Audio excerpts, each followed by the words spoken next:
Good morning. Welcome to the Thursday, October 19th, 2023 meeting of the Palo Alto Architecture Review Board. Can we have a roll call, please? Chair Malte, Present. Vice Chair Rosenberg, Present. Board Member Adcock, Board Member Chen, Present.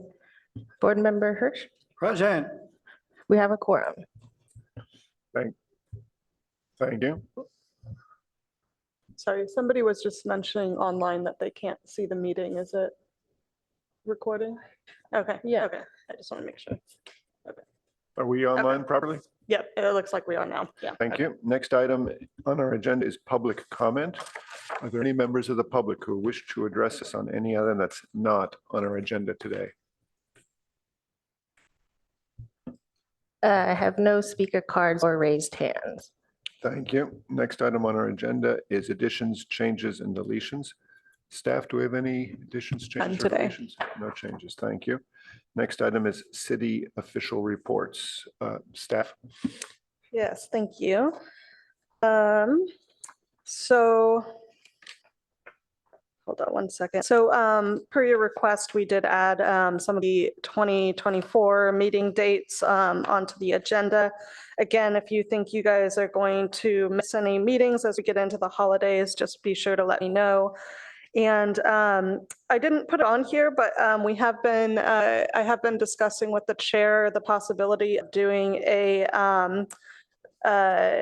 retreat on January 11th. It would be Thursday. That would not normally be an ARB hearing. We are canceling January 4th. So I wanted to just put that out there, and maybe you guys, if you want to right now, or send me an email just to kind of get a sense of whether that date works for you guys. It would probably be a couple hours in the morning or so. Check your schedules, let me know. And if that date doesn't work, we can set out a doodle poll for some other possibilities in January, maybe. To my colleagues, a retreat, just for those who aren't familiar, is a formal gathering of the ARB. It's a public open meeting, but it's an opportunity for us to discuss things that are not quasi-judicial items in front of us. Sometimes it helps for us to coalesce around a few topics that are things we really want to discuss. To that extent, it's important that we all be there. We usually do this in the morning for 3 or 4 hours. There's no real definition on it. It's helpful if everybody can confirm their ability to attend. And then if we have ideas to discuss, it's helpful if you get them to me through the staff. So it's just nice to focus on ideally 1 or 2 things we can discuss in depth. Thank you. And in terms of upcoming meetings, we are having a study, like a first formal as a study session for the local advanced water purification system being proposed by the city in conjunction with Mountain View at the Regional Water Quality Control Plant. And we have another housing project at 739 Sutter. November 16th, we plan to come back with just an informational report to summarize the outreach that was done on SB 9 updates to you guys. So we just want to kind of report out on that, on those community meetings. And then we plan to have the North Ventura Coordinated Area Plan study session come back. On December 7th, we actually just got an update. They're going to push this off until next year. There was some other work they wanted to do before they come for a study session in front of the ARB. But I do anticipate that we will probably have at least 1 item on that day. We have a few other things that we're thinking about pending. So,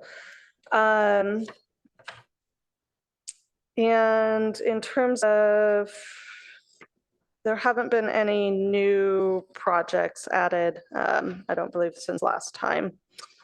And I think that's all. Thank you, staff. Could you bring us up to date a little bit more on the status of the 739 Sutter Avenue project? I remember we had a preliminary review of that project, either a study session or a first review. Yes, there was a preliminary review in November 2021. Then they came back with a formal application in June 2022.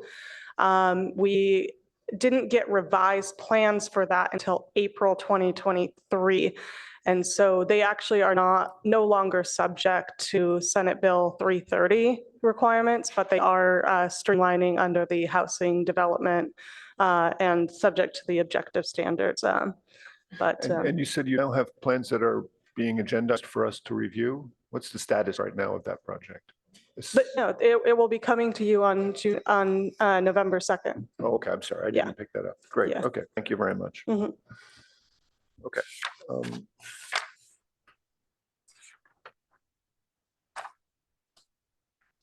Then next item is a study session for 616 Ramona.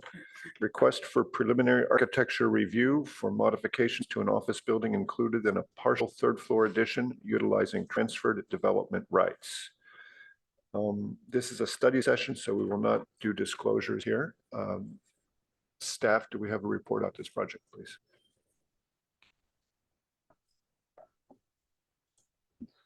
All right, thank you, board members. Claire Raybold, Senior Planner. So project before you today is a preliminary architectural review for 616 Ramona Street, which is just across from City Hall.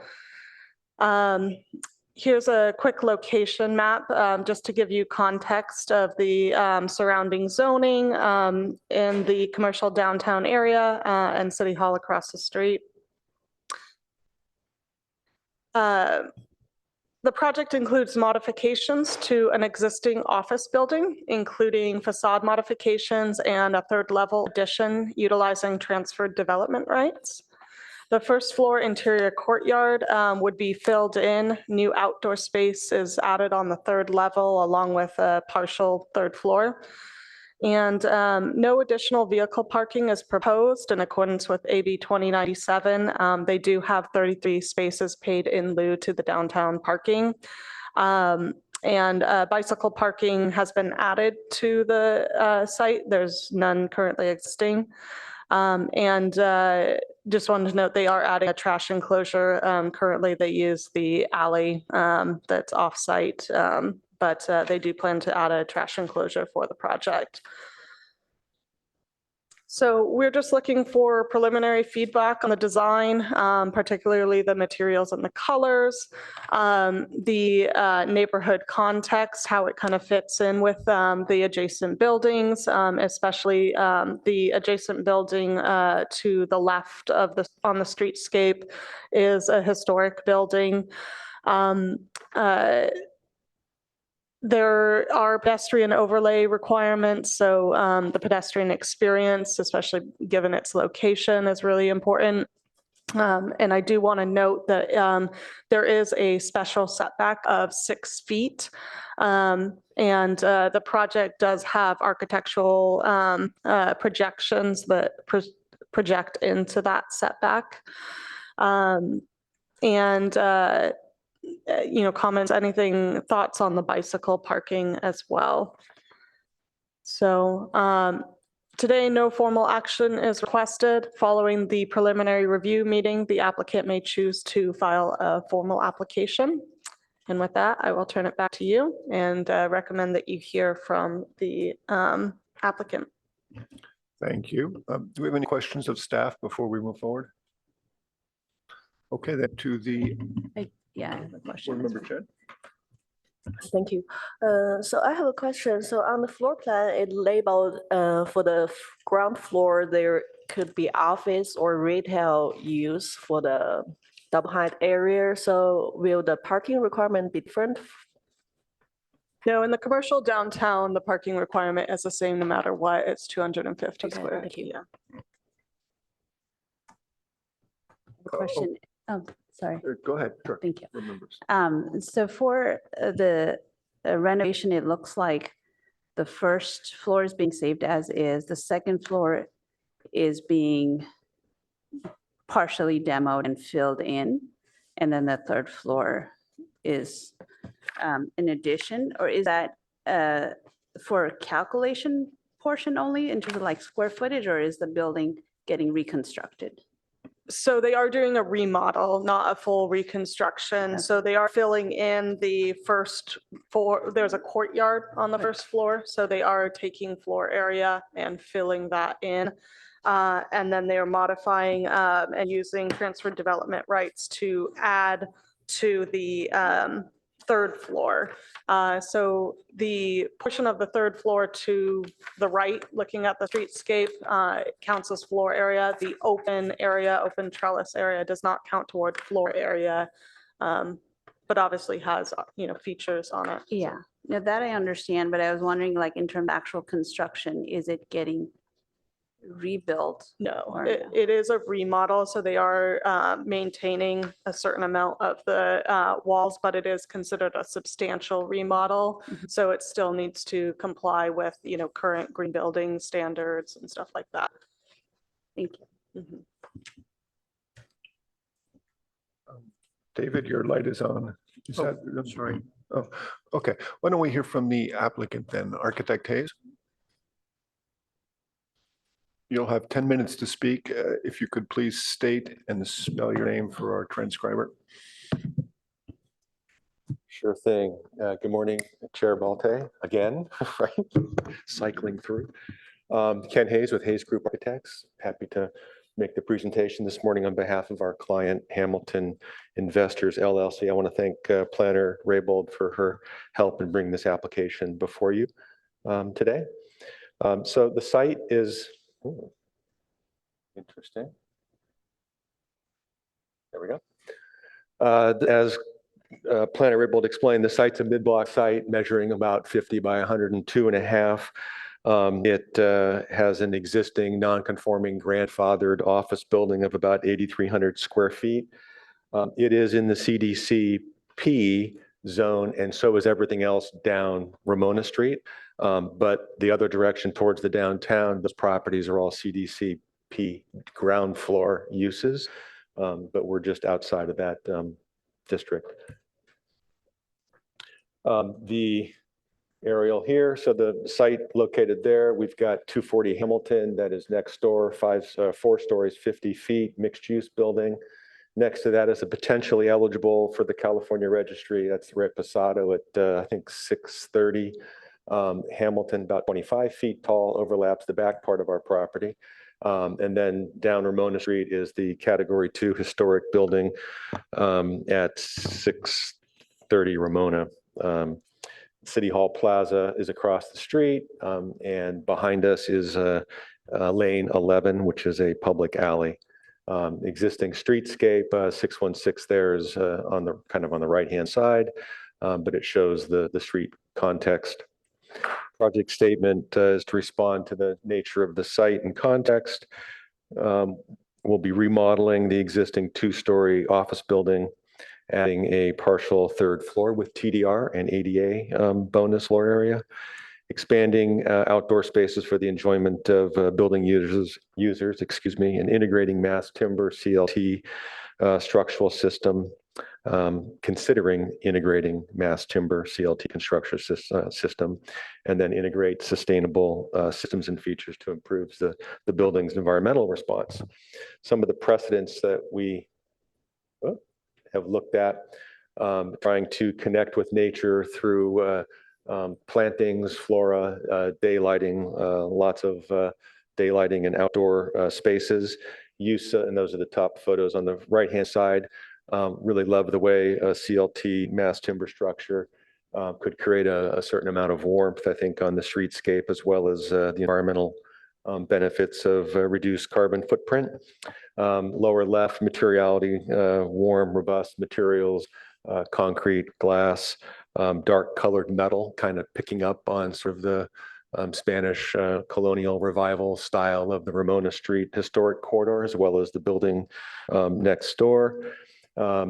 Thinking about solar features, deep recessed shading fins, vertical screens, outdoor trellises to shade the windows, And we are in the P overlay pedestrian district. And so, of course, we need to consider amenities on the street, such as benches, plantings, transparent facades to be able to get a connection inside and outside a building.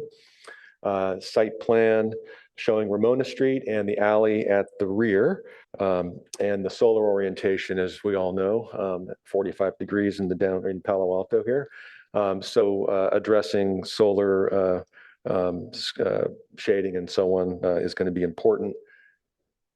And we want to create a connection to the Rays City Hall Plaza. We see it as a nice open space and beautiful magnolia trees in the plaza. That would be a great view. And so we've got our open space that can now on the third floor that looks towards City Hall Plaza. The plans, just me walk through sort of the logic in the plans. We have a main entrance there that, if it's multi-tenant, would take users to the second and third floor. We've got a secondary entrance there for a user that would just be a ground floor user, perhaps, off of Ramona Street. All the service comes in the rear. This is the interior space of the, let's say, leasable area. We've got our public lobby there in the front, and I think we've got vertical circulation defined there. And at the rear of the building, and also at the rear, we have a new trash enclosure that doesn't exist today, as well as long-term bicycle storage. There's actually short-term bike storage on the sidewalk that I probably should point out as well. Going to the second floor, again, we've got the sort of the office space that would be the leasable area. We've got the vertical circulation that obviously overlaps with what's below.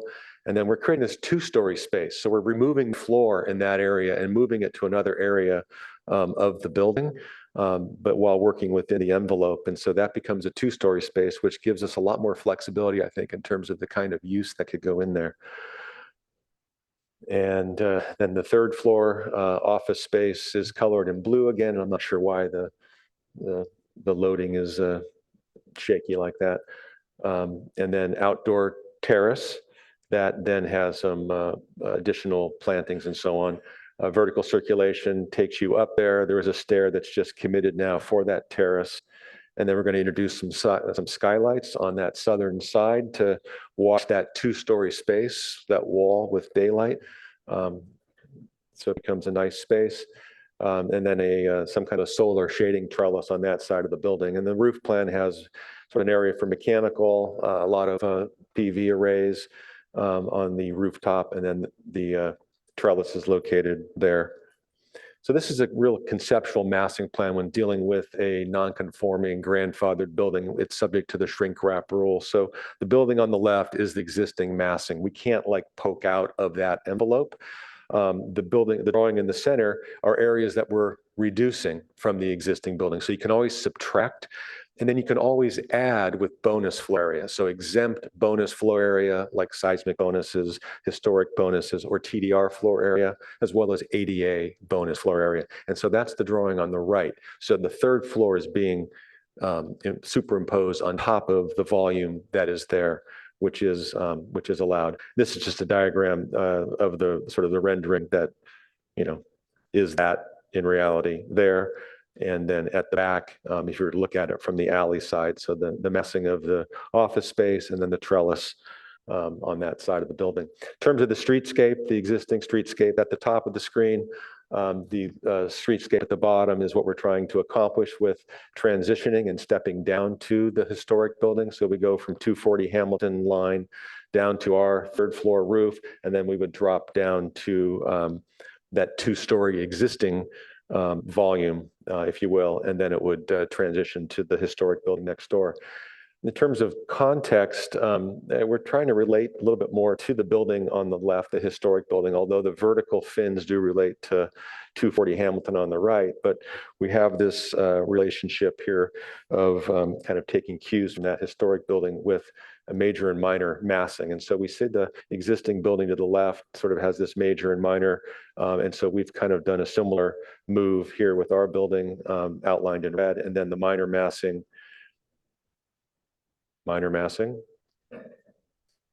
Okay.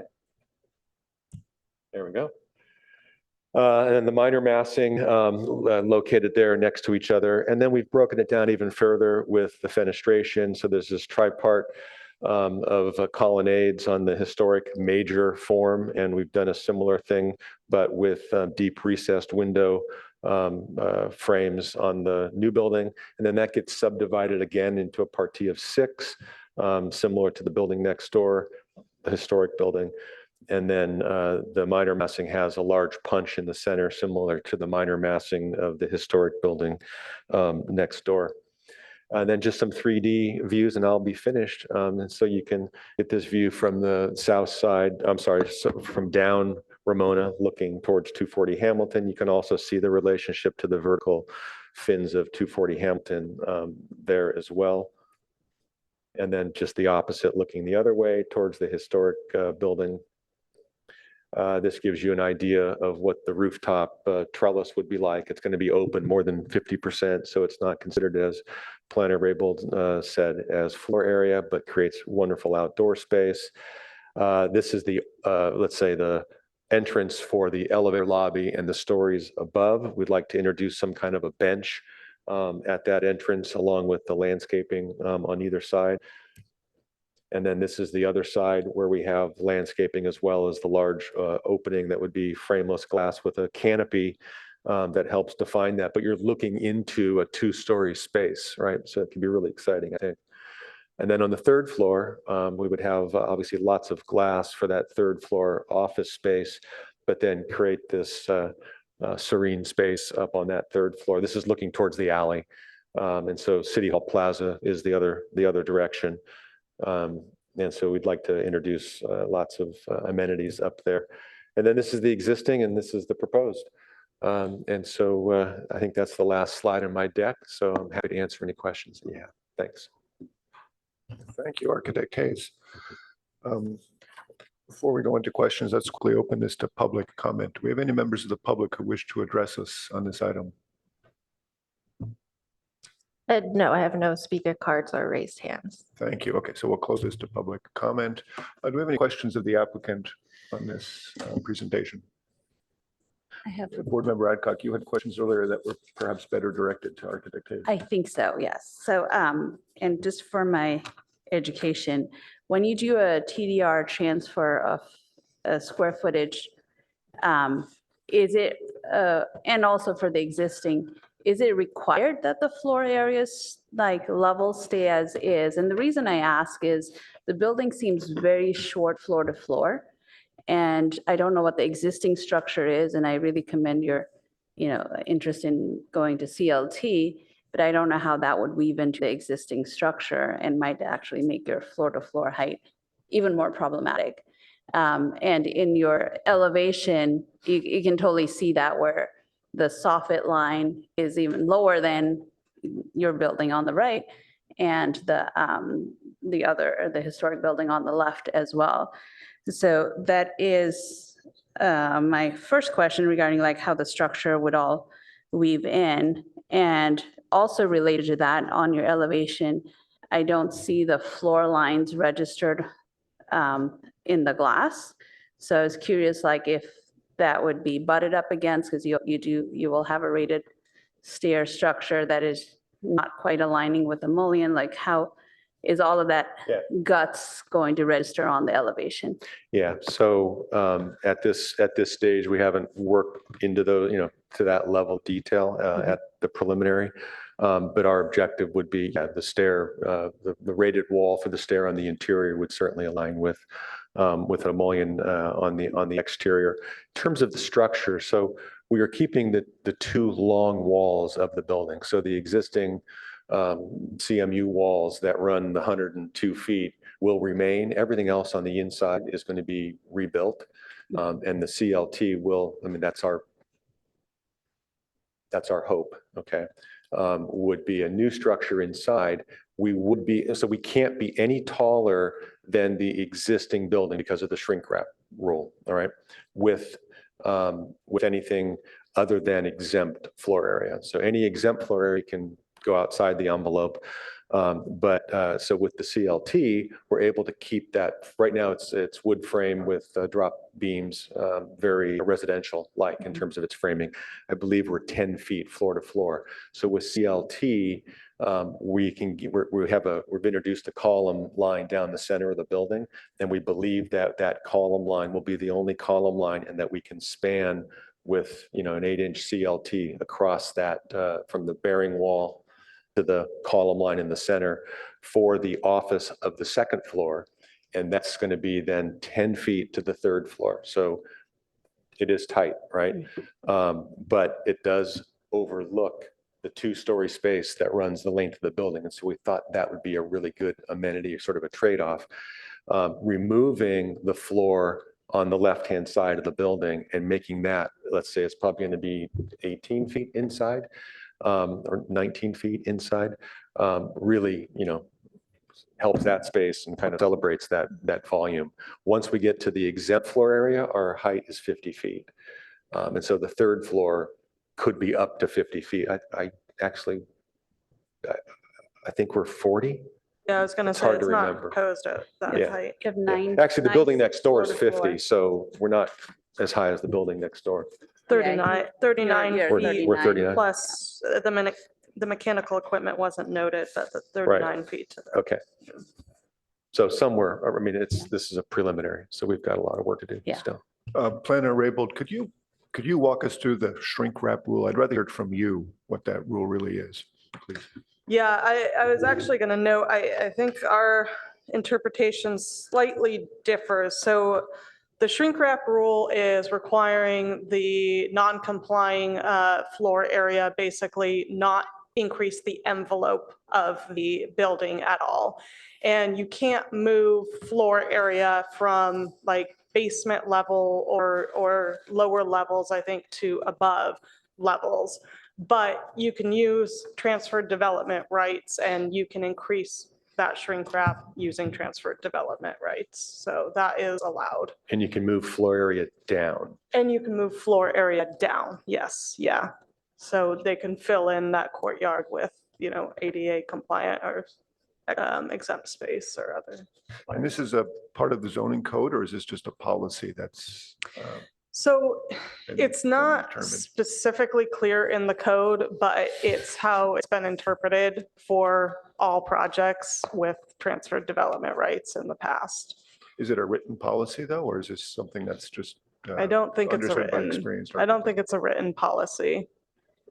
So But- like the 9'6" floor to floor, doesn't, the 9'6" floor to floor in the existing building does not have to stay 9'6"? Like you could say if the second floor is 11 feet up instead of 9'6", is that allowed?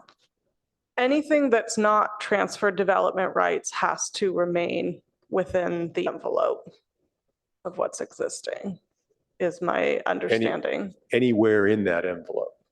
So it's sort of the exterior perimeter of the building walls and roof. You can work with the area inside the envelope, as long as you don't move floor area up. Yeah. So if the second floor was a partial second floor, I couldn't move ground floor area to that second floor. Not that you would, Right. but you can move second floor area down. And so that's how we're creating the 2-story space.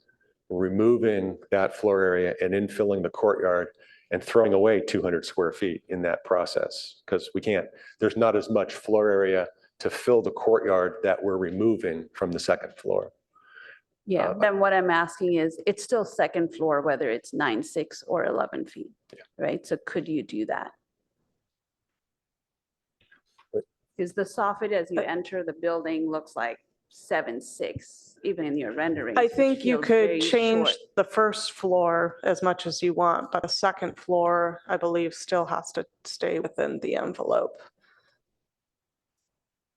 I get the envelope. But that's something, yeah, we can look into further just to make sure how we've interpreted that for past projects. But It might be helpful, staff, if you could bring us through the earlier presentation on this project by the same architect to City Council, which did exceed the shrink wrap rule. And what was the City Council's reaction to that? Do you have any recollection of that? I do vaguely, As Chair Balte noted, there was a previous pre-screening application with council.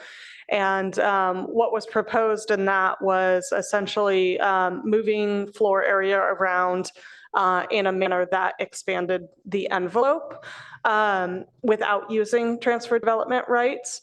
And staff's response to that pre-screening application, or it was originally submitted as a preliminary architectural review, and staff's response was that it required code amendments, and so it needed to go to council for a pre-screening if they wanted to explore that idea. And so it was brought to council as a pre-screening application. And generally, the council was not very amenable to the idea. They had actually amended a code in 2016 to be more clear about the envelope requirements and to really kind of crack down on projects that had been allowed to kind of move floor area around a lot. They didn't feel like, generally, their comments were that they thought it was a great idea to remodel this building. They didn't think that the existing was great. And they liked the idea of making upgrades and stuff to increase, green building compliance and stuff. But they were not amenable to the idea of changing the downtown code to accommodate this building. They didn't feel like it really was warranted, and that other paths could be explored, like one before you today, without having to amend the code. So that was their general response. Thank you. Thanks. Yeah. Do we have any other questions, maybe on a different tack from anybody else on the board? I do have a different question. Let's see if But anybody else has yeah. any other questions first. Anybody? Board Member Hirsch, I'm looking at you. Any questions? Questions, not comments. Lights, turn on your light, please, your microphone. There's a comment made that this stair line doesn't, or this landing line doesn't line up with, but the stair is actually held back, is it not, from the face of the building, the front stair? The stair would be, well, you can see the stair, obviously has a landing that is mid second to third floor. And so we would need to work with that. That would be held back from the glass line, but the vertical wall that separates the stair from the occupied space will need to, complete that fire separation by integrating it with a mullion. Okay, so it does align or it does not? It would, yes. Mhm, okay. We have a secondary, so there's a primary deep recess, and then there'd be a secondary line of mullions, I think.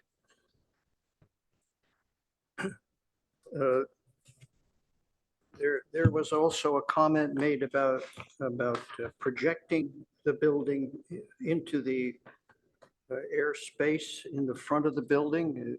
Yeah, so Please explain. there's a one of those anachronistic special setbacks that runs down Ramona Street. It's a 6-foot special setback. We dealt with it for 240 Hamilton and argued successfully for a variance at 240 Hamilton. So 240 Hamilton is built to the property line. The city at the time, they really don't think that they would ever use that 6-foot special setback to widen the street, since we've got this historic building next door, historic building down at the Palo Alto Arts Building, and other properties in between. So the two side walls are remaining, and they go out to the property line for this building. All right. Then what we're infilling is the existing facade. That travertine facade is 4 feet back. So it's 2 feet into that special setback. The majority of our building, I believe, is aligning with that facade, although we're getting rid of the eyebrow above that aligns with the property line. So essentially that building has 0 setback. If you were to, measure like we would be asked to measure a building, that has 0 setback. The majority of our facade, like I said, is at the 4-foot portion. And I believe the new addition has projections out 2 feet beyond that 4 feet. But the floor area where the glass line is probably at that 4-foot plane. Does that make sense? And so Planner Raybold and I are going to do some research to see what kinds of projections are permitted into a special setback, or we will find out what is unique about our property and pursue a variance for any kind of encroachment into that 6 feet. Besides the projection of the framework around the kind of stairway well, the window line to the left of it as you face the building is at the most outside face of the steel line or the inside? Where does that detail? It might be easier to see there. So you can see right. Yeah. So the glass, the glass, I believe, is coplanar with the glass left and right and with the existing travertine facade. The deep recess metal panel cladding of the building is what we're calling the projection. Yes. Okay. And so that projects beyond that existing travertine. Mhm. The existing travertine. I'm sorry. The existing travertine. Sorry, I thought I confused myself. Okay. Point out where the travertine is there. So that's 4 feet back from the property line. Uh-huh. All of this. Okay. So what comes forward of it is strictly this kind of metal framework of the window. Correct. And then board member Hurst, is also a canopy here that projects above this entrance, Oh, yeah. Mhm. right? Right. And that projects out how far? I believe that projects out to the property line, 4 feet. Okay. But that in effect, it's a canopy. Correct. Yeah. I mean, it's a standard canopy. Yeah. Usually project. They all, yeah, right, Distance. exactly. How do you, how do you describe the steel frame and the idea that your aesthetic of the front of the right-hand side of the building? So, we're trying to do something that has, that creates a lot of texture and depth for, the benefit of solar shading. I mean, we've got an early morning sun issue, maybe up until 10 or 10:30, 11 o'clock. That does face northeast. But at the back of the building, we kept the same vocabulary. The dark metal, as I said before, we're trying to relate to the Spanish colonial revival, dark metal that you would see with wrought iron, but we're not going that dark. And so it's really about texture, interest, and shading.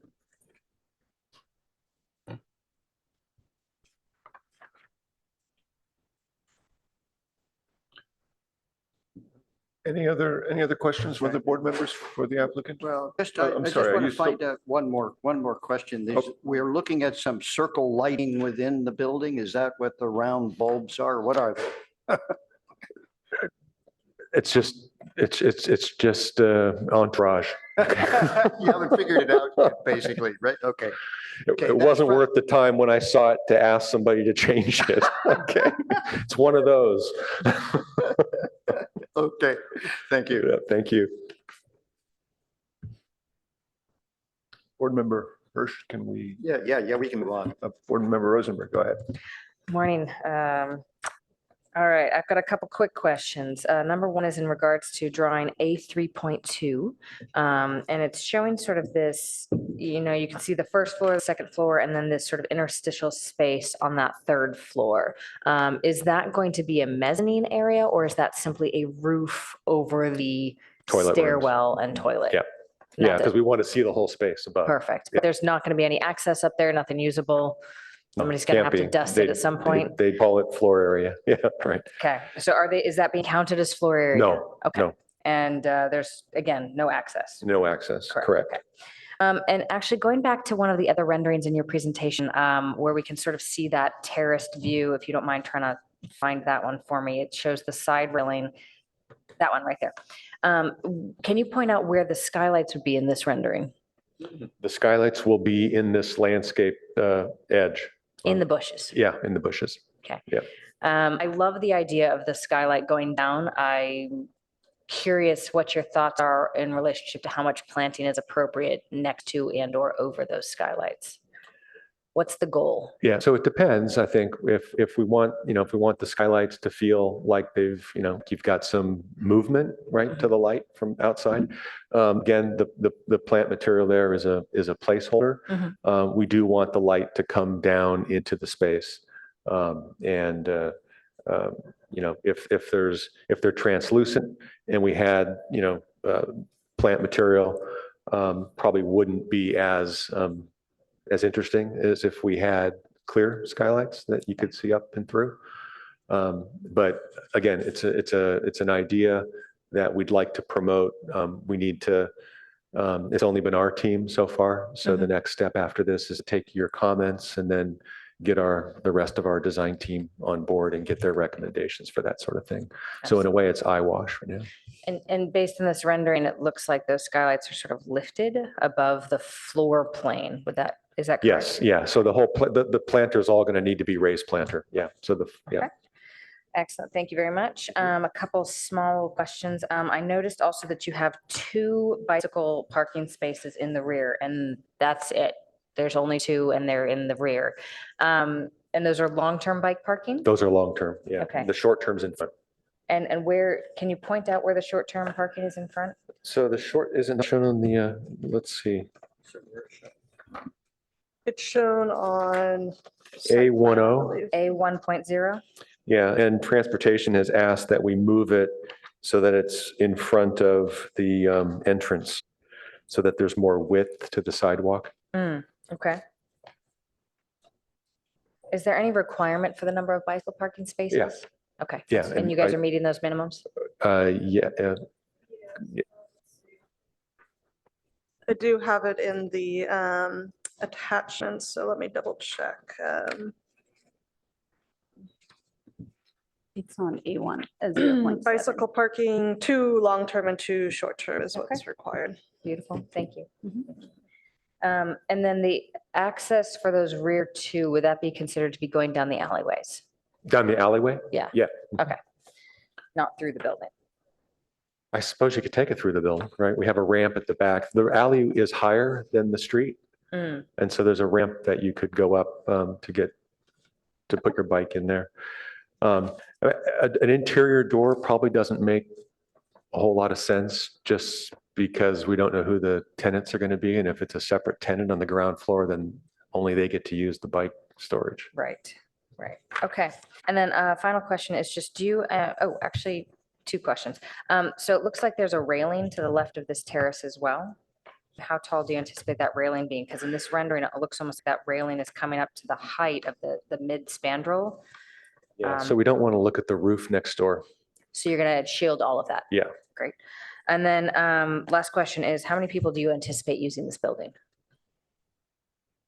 Good question. Okay, I'm not fair prepared. enough. I'm not prepared to answer that. Not trying to give you a pop quiz, just want to see if that was a consideration. Yeah. Just a quick note, were you asking about the rear that's shown right here?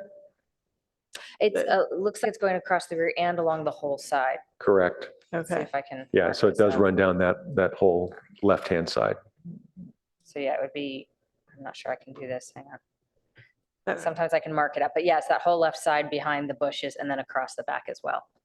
I was just going to note that across the back, after discussions with fire, there may have to be some modifications so that there can be an access point from the deck to a ladder that would go up to the roof as a secondary access. So there may need to be, depending on might how need to be that's a designed, gate or something, Yeah. or that get lowered. it might need to be lowered, Right. yeah. All right.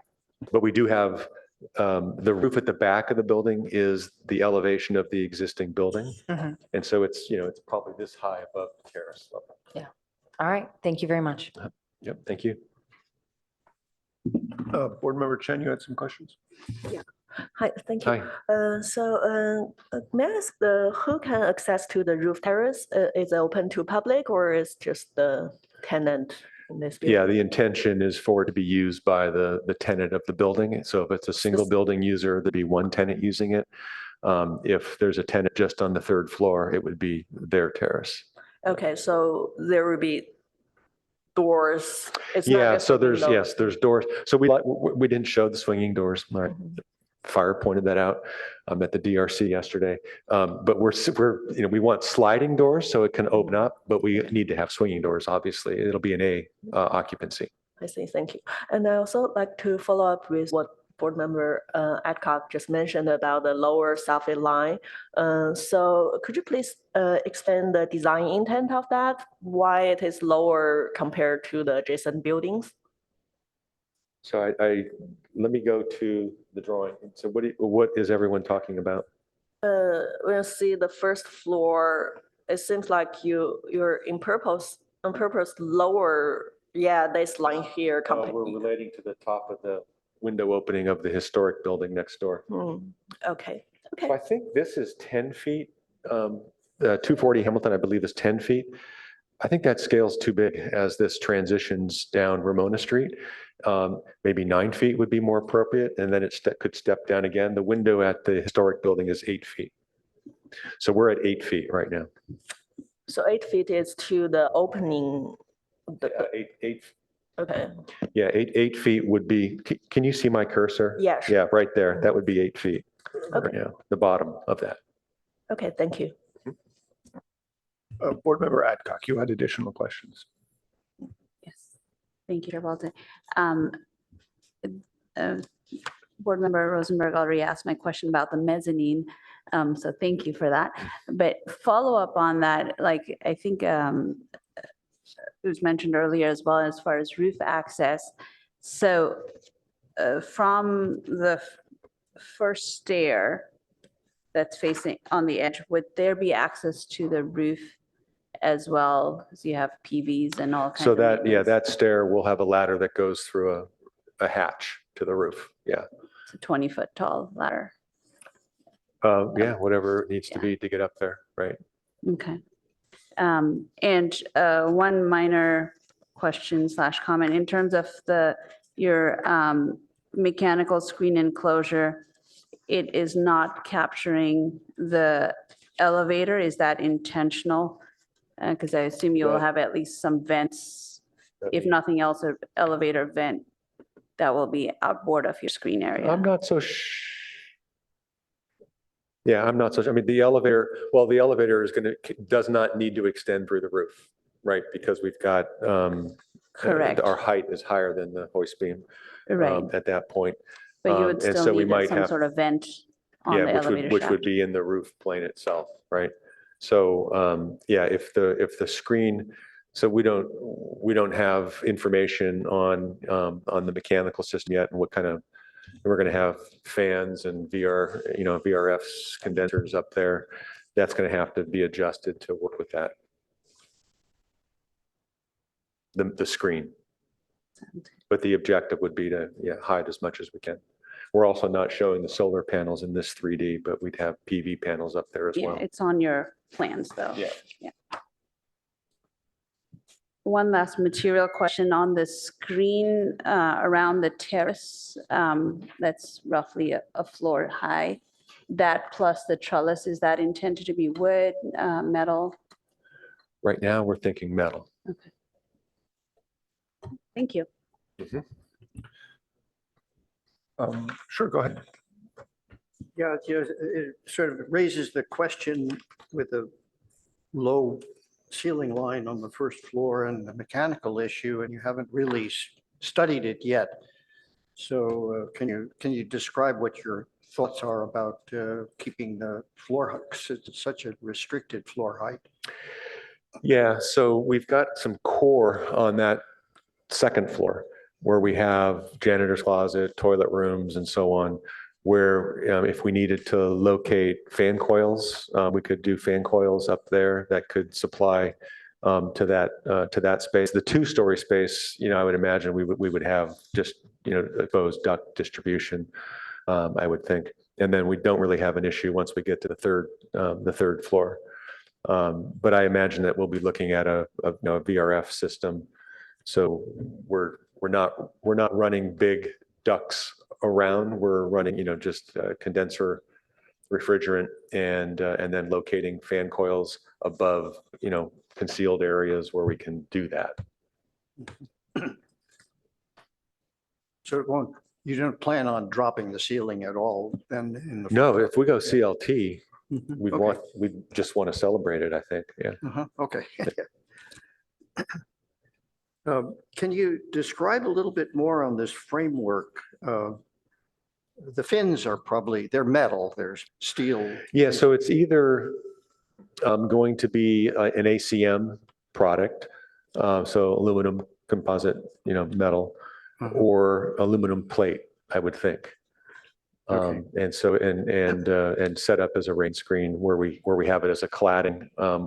Have you seen the new San Mateo County Library building? I'm sorry, San Mateo County building in Redwood City? No. So it's not that was the inspiration. It actually wasn't, but it's got a metal ACM cladding on the outside that you might want to go look at. Again, deep recesses, rain screen. And the background material from that area is going to be the same color or the same kind of material at the top of the building? Yeah, so what we wanted to do was, if you look at the tile roofs, how that sort of the dark sienna terracotta, and it has the browns in it. And so we'd like to, we don't want this to be shiny, right? We want it to feel warm, friendly, not necessarily slick, but something that is a nice transition from the shiny building on the corner to the more historic building next door. Okay. Yeah. Thanks. Yeah. Okay, two quick things and we'll move on to comments. Staff, if the architect wanted to raise the height of the building on the second floor, maybe 2 feet, if the architectural review board felt that really improved the design, is that a feasibility in any way? What would be required to do that? Could they ask for a variance to exceed that existing envelope by a small amount? I think that's something I'm going to have to explore further. I haven't worked on a lot of transfer development right projects where they were doing this. So I think I need to explore what we've allowed for other projects and revisit the code and make sure. But we'll note that if that's something you guys are I guess interested to be in. clear, I haven't heard anybody say there's a hard written regulation or policy regarding exactly what this shrink wrap rule entails. And if the applicant, I'd like to know if the applicant has the opportunity to say apply for a variance to allow it to go just a little bit higher. I'm just sort of trying to open that gate. I think that the architecture review board several members have raised concern about the heights, which are obviously driven by this issue. So I wanted to know your response to that. One second. Ken. Is your height focused more on the right side where they're going to have the TDRs above? I'm asking because it could make a difference if, you're using it to expand, because the left side where they have the courtyard above is already a 2-level open space, right? So I'm curious, I think staff really has to explore, but it could make a difference if they were using the TDRs to expand the level above already. So changing the floor heights doesn't necessarily change the building at all, that might be explored without the need for a variance, so. Yeah, I'm looking at the left side of the building, just the way it aligns with the adjacent building. A foot or two higher would be beneficial, I think, but Okay, so the you same, are, the same question will apply really to the 6-foot special setback, and they're projecting into that a little bit. And he's saying they try to get a variance for it or something, but if they're going through that process, what's the limit of the scope they can ask for? So while you're thinking about that, Architect Kays, you want to, going to help answer that question?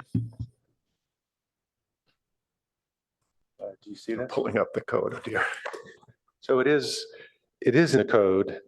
And so this is 1818-120, so it applies just to the downtown. But it's not written as a shrink, it doesn't say shrink wrap, that's just colloquial, how it's No, I been. understand sort of- Yeah. But basically it says, so we're a non-complying grandfathered facility. And so Increase in height, it length, essentially building says envelope. that we can only make, well, you could argue that raising that floor creates better pedestrian-oriented expression to the building. And that is the only way that the director, well, I don't, never mind. I'm getting Well, too deep. the question really is, the question is to staff, is this something that could be addressed through a variant perhaps? Or does it have to go to council as a code amendment? Variances are intended I to think allow it exceptions could- to code. I guess the question first would be, can we allow it without a variance? And then there is a possibility that it could be allowed without a variance, but if a variance was needed, I suppose, I think that it could go as a variance versus a code amendment, but we would have to think about whether the findings could really be made for a variance to accommodate that. Is there, what's unique about the site? What is different that's, special to this site versus any other site in the downtown that is the reason why it's absolutely necessary to get that variance? Okay, thanks for that clarification.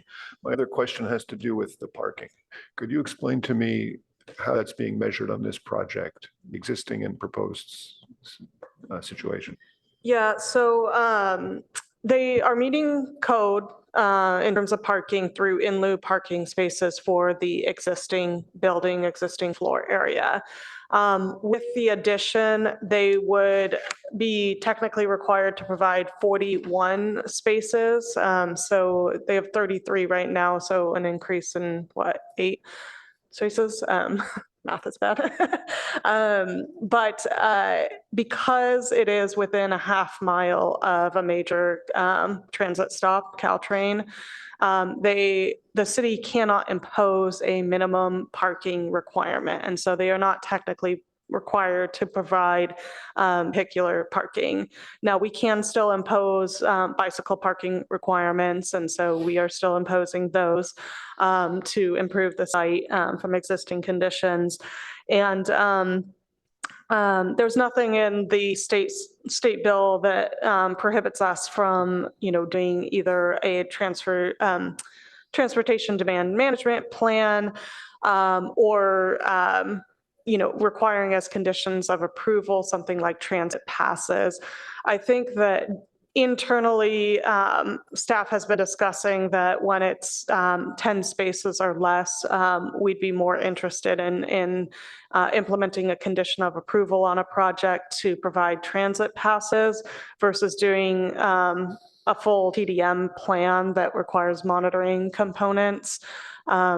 So I think that that's what we would probably explore for this project as part of any formal application, is just imposing a condition to hopefully improve like the transit use. Is there any sort of condition you could add that would increase the number of bicycle parking spaces required? I don't believe that we can impose a condition because the requirements related to TDM plan and associated actions such as providing transit passes are outlined in our code as they relate to reducing parking requirements. I suppose there's other allowances in the code normally that allow you to, eliminate a parking space if you provide, I think, 8 bicycle parking spaces in lieu of that. But so they could, I suppose we could consider that as an alternative to transit passes potentially if we felt like it was a more appropriate measure for the site. But yeah. Okay, thanks for that answer. Okay, let's bring this back to the board for a discussion. Everyone, this is a study session, so our comments are taken just that way to the architect and staff. Board Member Hirsch, do you want to start us off? Are you ready to go? Take a break. Of course, let's take a 5-minute break, everyone. Thank you.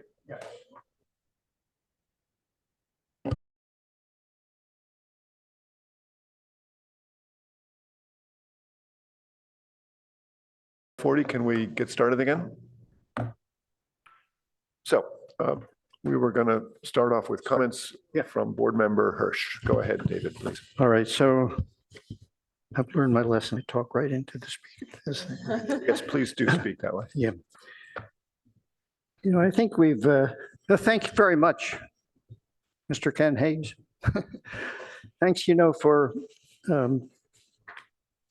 what I consider to be a really interesting, difficult little project here.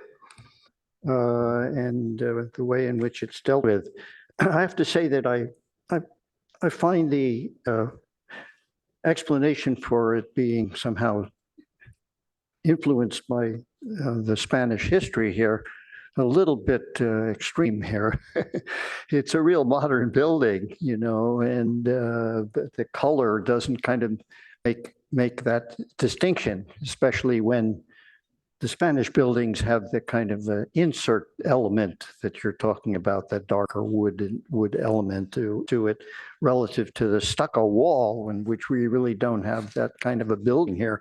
It's a modern building, and I appreciate it for what it's trying to do. So just take it for what it is rather than what you need in some way to make a reference to, because I don't, the point of the matter is that there is a Spanish style building on the block, and it's integral to itself. I mean, it has a character and personality of its own, and it can be different. So you could have 3 different things on a block and be quite successful.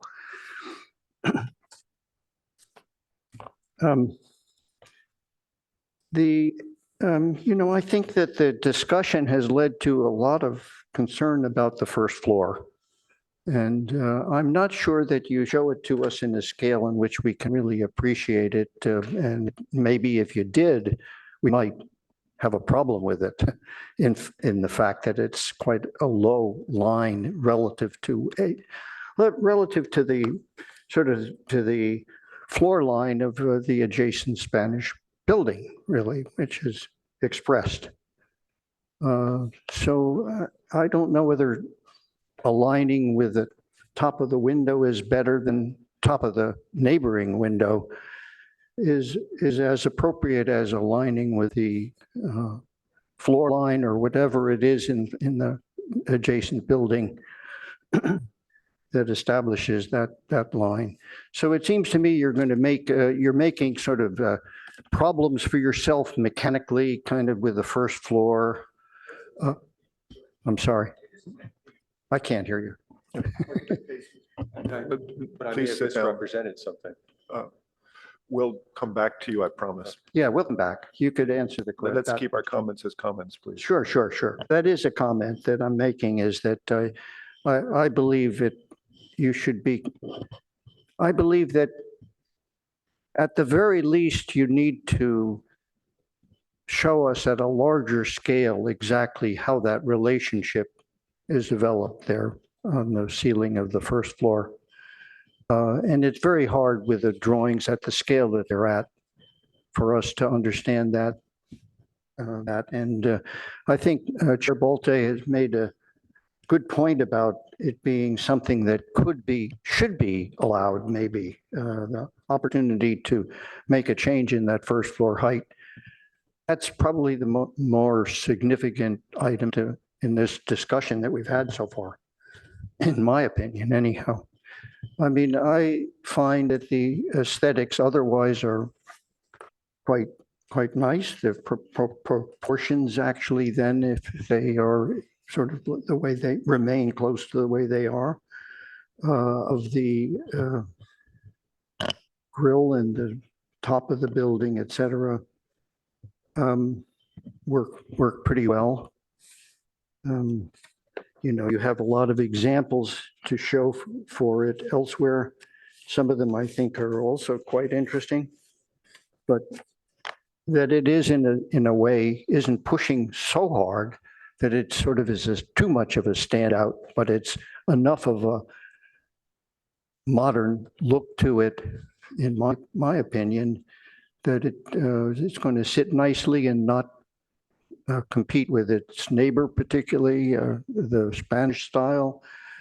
And it frankly does a little better job than the building on the right, which is a very, I know. I feel you could have done differently on that one. It's my feeling is that I've seen Ken Hayes buildings that are better in this city, but let's leave that one aside. It's there. I actually like this building better. And so that's my major concern. I think that the deck is going to be quite a wonderful thing upstairs. And in some sense, the first floor is kind of interesting in that it is so low, but with the exception of what I'm saying is I think it would be as interesting if it were a little bit higher. Because you are comparing the low height entry to the large space that you're going to come to. And it does seem that it is likely that that whole thing is going to be one tenant for that floor. So it'll be operating in that manner that it'll be the experience of it from the low scale to the high scale will be a part of that floor when it's done. But I think you need some more study of the height of that. And you also need that study relative to the neighboring Spanish building and the top of, and the expression that's in that building, that a floor height.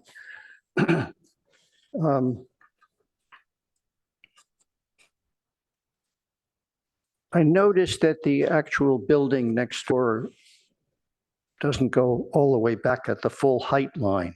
So relative to, when you're looking up from the second floor kind of center space, you see a big gap in the building next door. So you're going to have to build a whole new wall there to fill out the gap. I'm just assuming that that's what happens. You're building up a new wall in the gap that's neighboring gap. You're building the whole wall.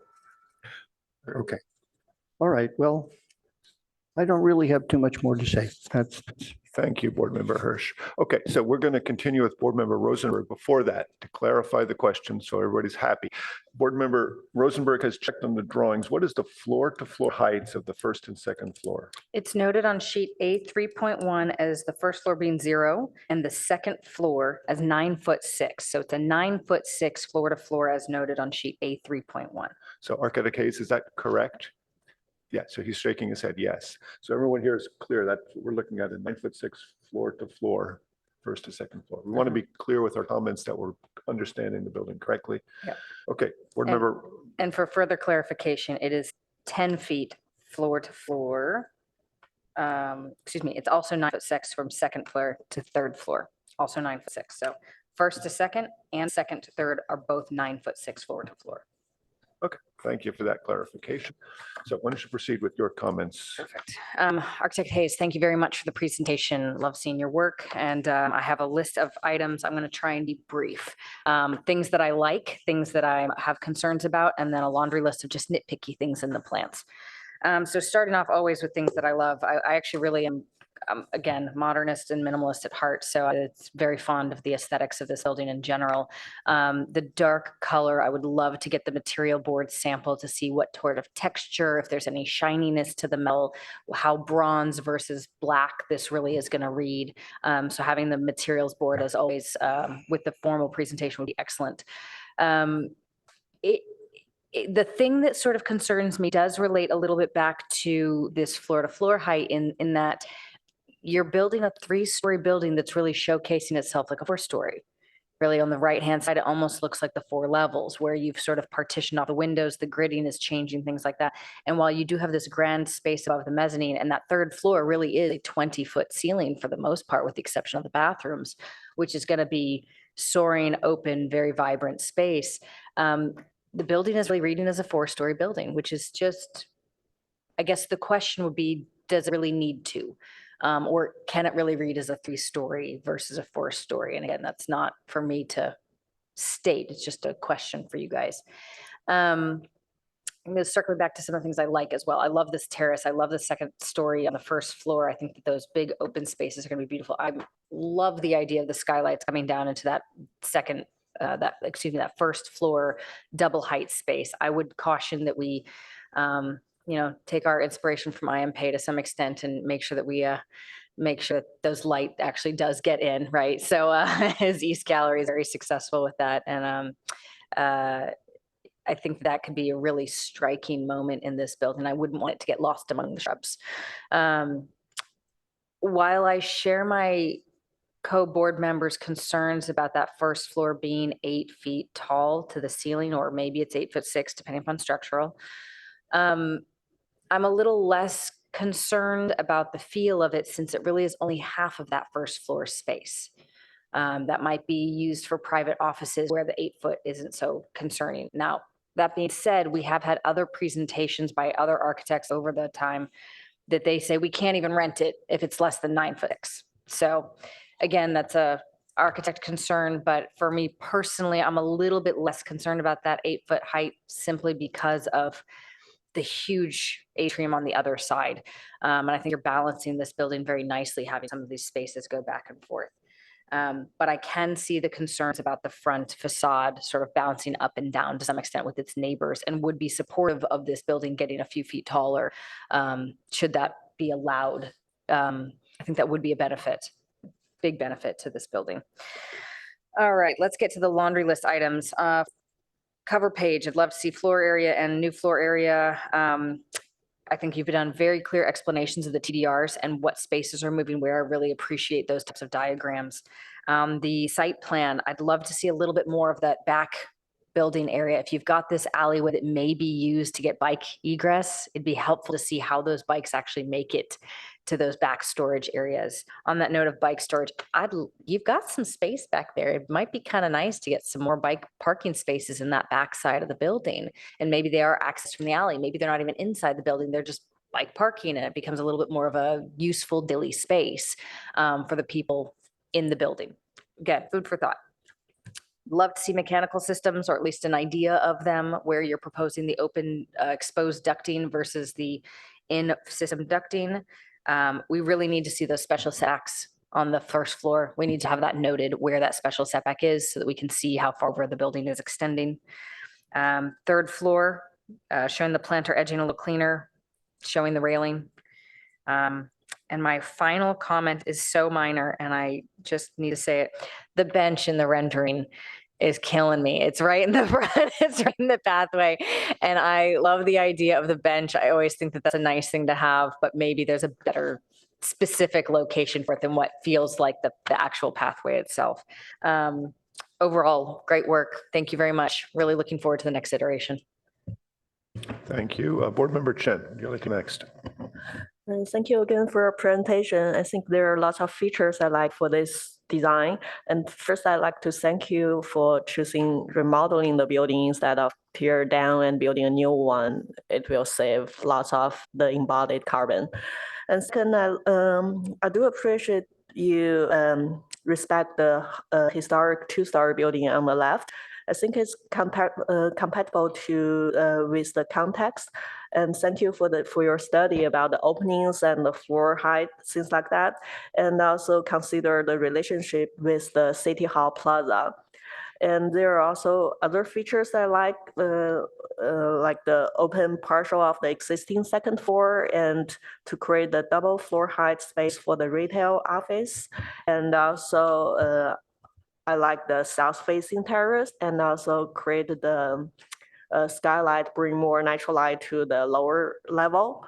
However, I'm still concerned about the low soffit line compared to the adjacent neighbor. As you mentioned, you're trying to align the opening line with the historic building, but if just look at the rendering now, other than the glazing part, the opening, there is also like the second floor projection, the wood pieces, there is another line there. So I know there is restrictions about like the floor to floor height. So if we can now change the floor to floor height, there's still something we can do just for the facade design. So to make the first floor looks taller than what it is now.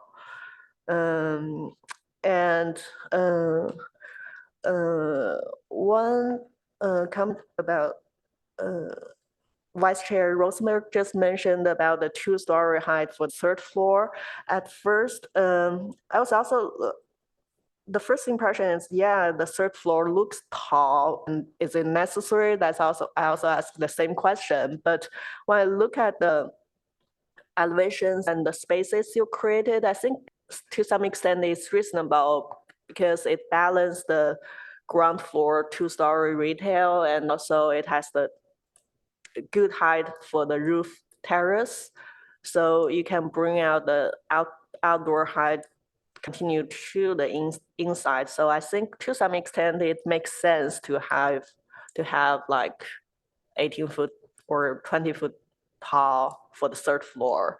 But I think you do need to work out for the ribs, the fins, and make it work for your stairs and the floor lines.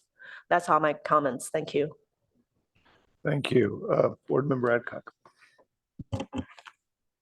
Thank you, Chair Balta, and thank you, Architect Hayes, for the presentation and bringing this interesting project to us.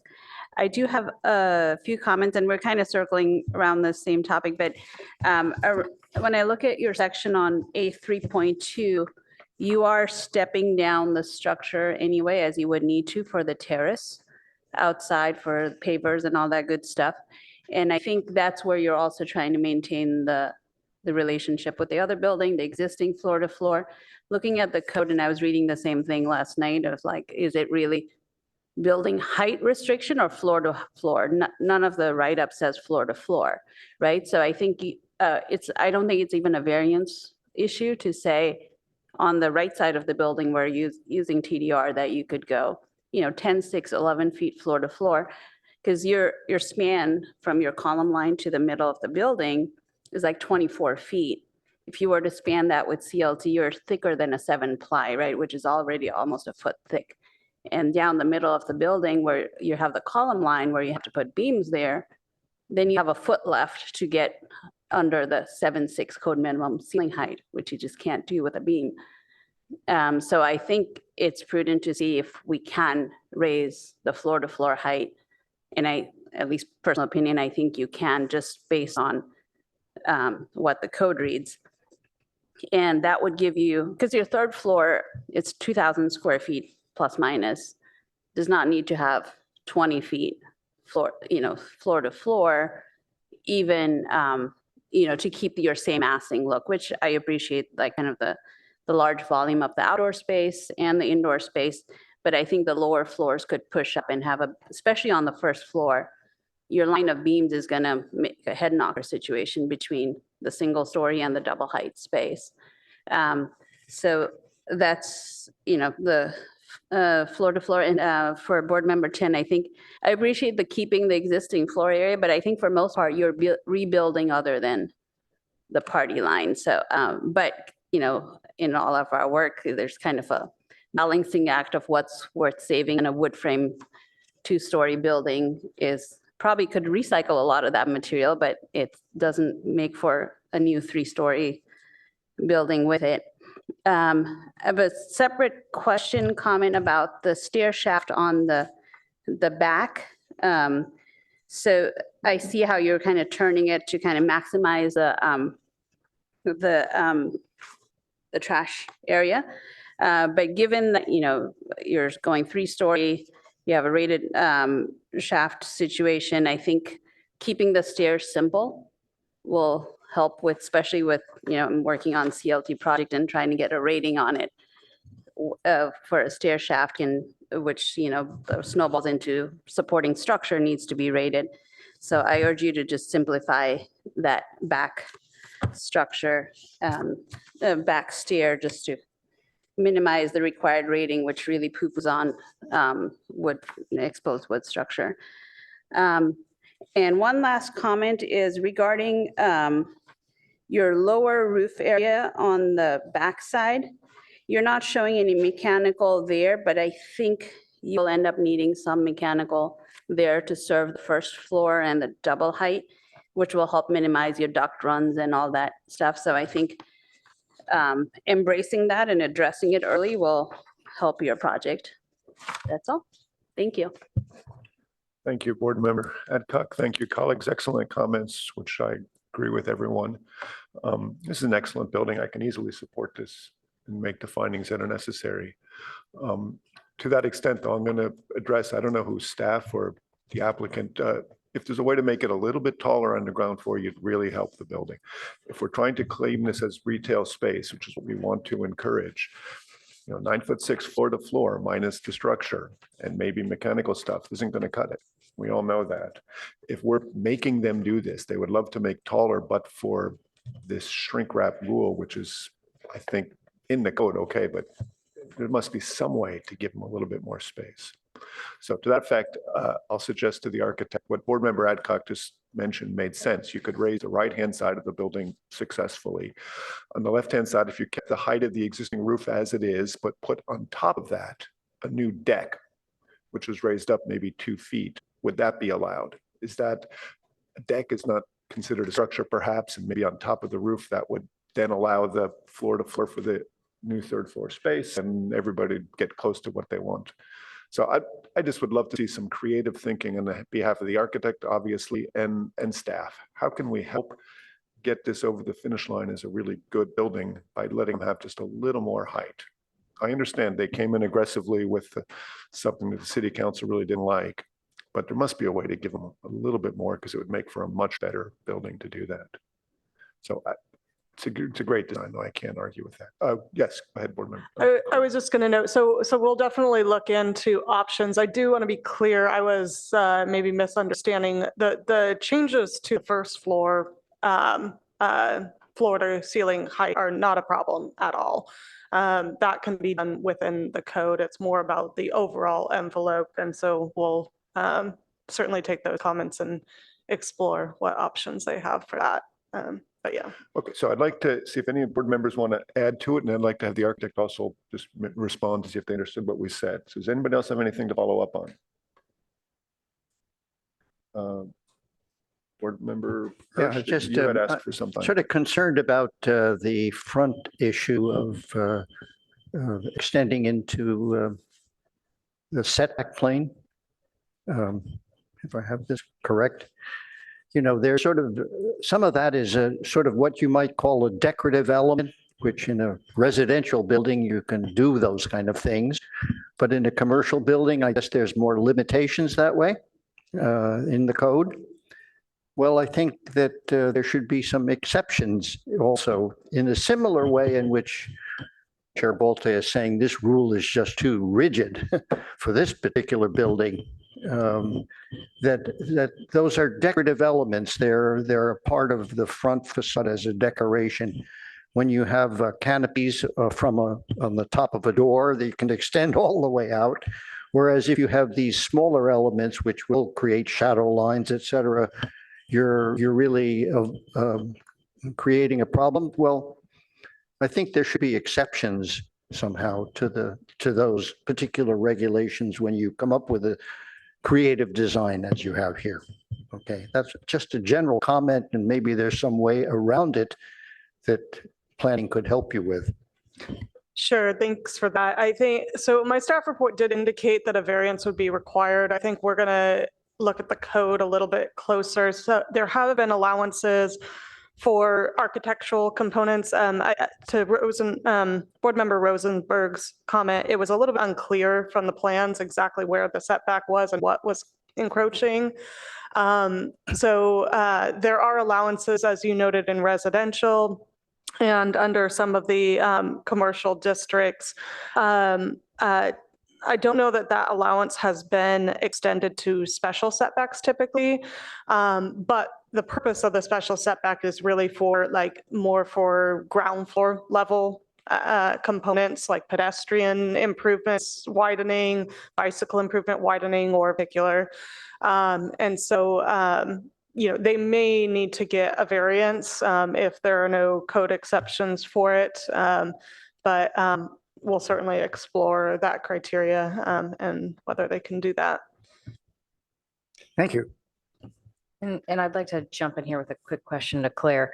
Are either of its neighbors required to follow that special setback? One of them being historic, it appears that it is not, and the new one that is very modern. Yeah, so that might be a finding of why this site is unique in that the neighboring building is historic, so clearly not planning to be demolished at all, and it does encroach into the setback fully. And the neighboring building at 240 Hamilton was granted a variance to fully encroach into the setback. So this one kind of is set back farther from those that are not presumably changing. Understood. Thank you for that clarification. And my final comment in terms of the floor to floor heights, so we can just, at least I can make sure I've got my points across. I think that the overall building height as it is drawn is appropriate. I want to make that very clear. I don't think raising the whole building is what we're necessarily looking for. It's really just redistributing the floor to floor heights. There is a notable 20-foot floor height on that third floor, right? And that seems out of scale with the two smaller heights. So I think the redistribution is really what we're looking for, and it might be a game of a foot here and a foot there, and hopefully we can find a good solution for that. Thank you. Anyone else have anything to say? If not, Architect Hayes, could you come to the podium for a second? I just want to be sure that you have any questions for us on what we've said. No, I appreciate all the comments. This is a real important issue, I think, for our building stock in downtown Palo Alto. And this is what I've tried to express to council.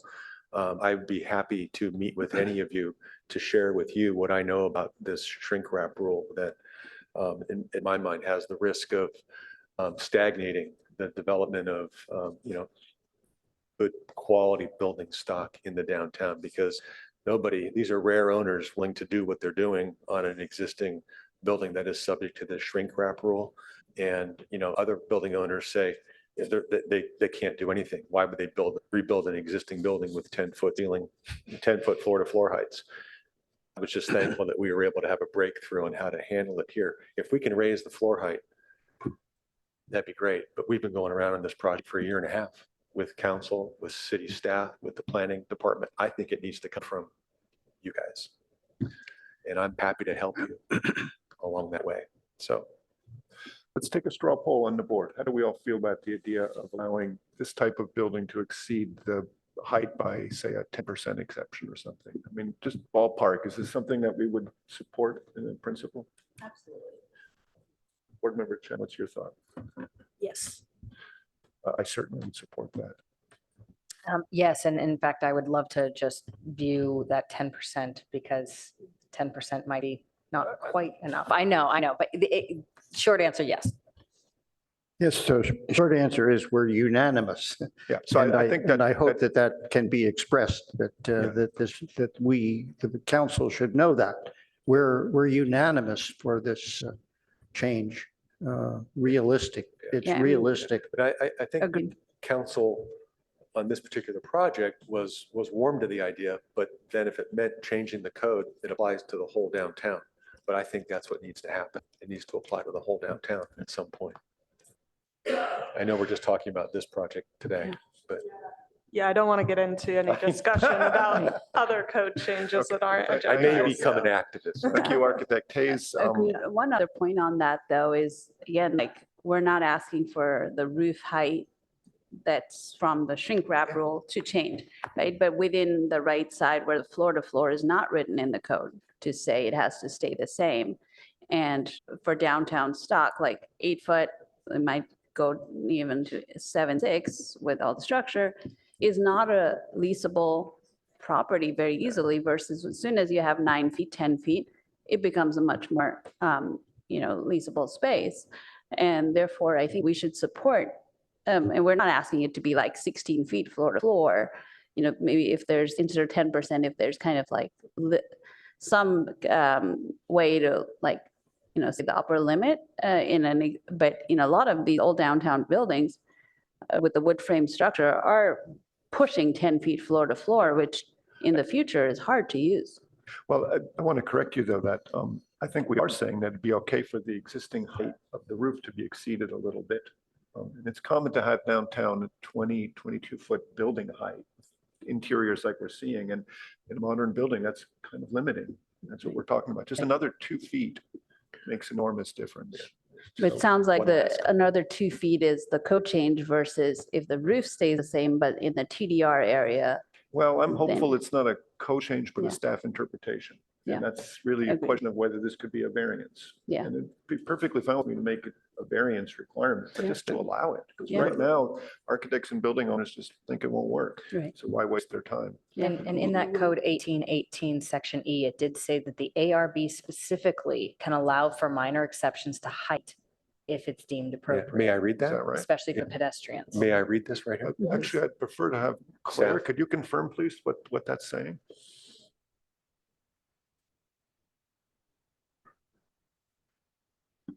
It does say the director may approve minor changes to the building's footprint, height, length, and the building envelope through architectural review of minor aesthetic architectural improvements and to improve pedestrian-oriented We got it, man. orientation, provided there's no increase to the degree of any non-complying feature. So that is the one kind of But the caveat. height is Or the not, height is not a non-compliant feature. we're You're not right, you're non-compliant right. on height. Except as non- provided for rooftop access and amenities in section 1818. So that gives you, And that section is basically just allowing you to have, you can always, it allows rooftop amenities basically to exceed, like there was a new Yeah, code sure. language that was added. Well, thank you, Board Member Roser, for pointing that out. Why then are we having so much trouble with this, Claire? I mean, it seems to me that there's a big doors wide open for us to approve this kind of thing. so that's why we're here for preliminary. Sounds like Yeah. we would Okay. have. the I'm not enforcement. saying we are Let's- having trouble. It's just something we haven't really evaluated closely. So. Right. This is great. Thank you Okay, very much. for So your I think comments. we've covered this. Your fingers on the button again. Good. We're trying to close really quick on this. Let's finish this hearing on this topic right now. We're done with the study session. Thank you, Architect Hayes. Next item, please, is approval of minutes. Do we have any comments or a motion, please? I need a motion to, I move to approve the minutes as written.